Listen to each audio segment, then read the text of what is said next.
Selamünaleyküm ve rahmetullah. Əziz və dəyərli qardaş və bacılarımız.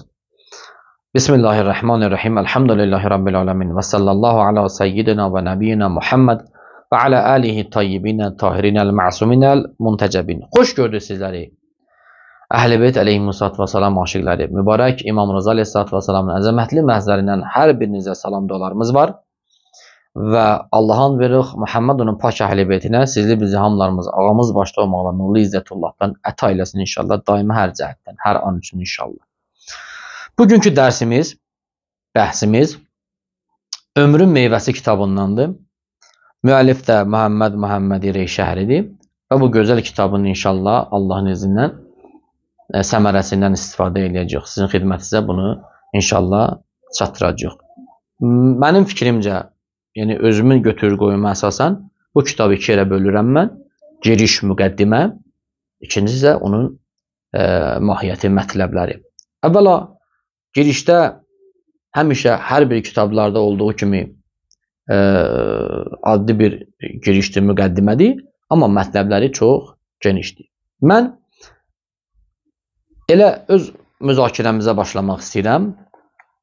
Bu kitab salih övlad arzusunda olan, belə deyə daha doğrusu arzusunda olan hər bir insan, istər kişi olsun, istər qadın olsun, fərq eləməz, bu arzuda olan insanlara yol göstərir. Bəs deməli, salih övlad arzusu istəyir müminlərdə olsun, istər qeyri-müminlərdə olsun. Kafirlərdə də olsa, onlar salih övlad arzu eləyərlər. Salih övlad arzu eləyərlər. Bəs deməli, heç bir insan təbiətən özünə pis övlad arzu eləməz. Bu fitrətdən irəli gəlir. Niyə? Çünki bütün insanlar, bütün o Allah ki insan yaradıb, tamam insanlar, qadınlı kişili, hamısı fitrətən pak yaradılıb. Yəni Allah Teala hər nə yaradırsa gözəl yaradır və belə deyək,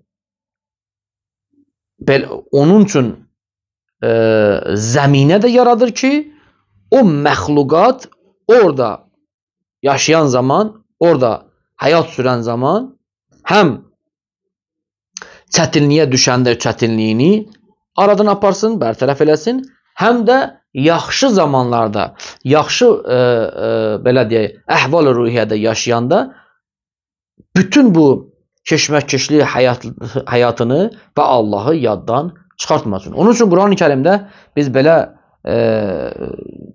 oxuyuruq ki, mənası budur. İnsanlar var, müsibət ona üz verəndə deyərlər, Allah'ı xatırlayarlar. Ay, Allah niyə üçün buna kömək eləmir? Allah niyə mənim dualarımı qəbul eləmir? Bu cür müsibət üz verəndə. Amma bir xeyir bir şey ona üz verəndə, şadlıq olanda Allah yaddan çıxardarlar. Bu cür insanlar Allah dərgahında xoşa gəlməz insanlardır. Bəs bunlar əməli salih insanlar deyirlər. Bunun üçün hər bir insan biz dedik ki, qadınlı kişili ailə qurmazdan əvvəl öz fikirlərində gələcəkdə övlad sahibi olsunlar. Amma necə övlad? Əməli salih övlad sahibi olsunlar. Bu fikirdədirlər. Buradan oxuyuruq, buyurur ki müəllif, salih övlad arzusu insanda fitridir, təbii bir istəkdir. Bayaq qeyd elədik. Bu onun fitrətindən irəli gəlir. Quran-ı Kərimin təfəkkürü sayəsində tərbiyə alanların isə baxışları daha geniş olur. Əzizlər, möminlər daha geniş, bəsirətli bir formada fikirləşirlər.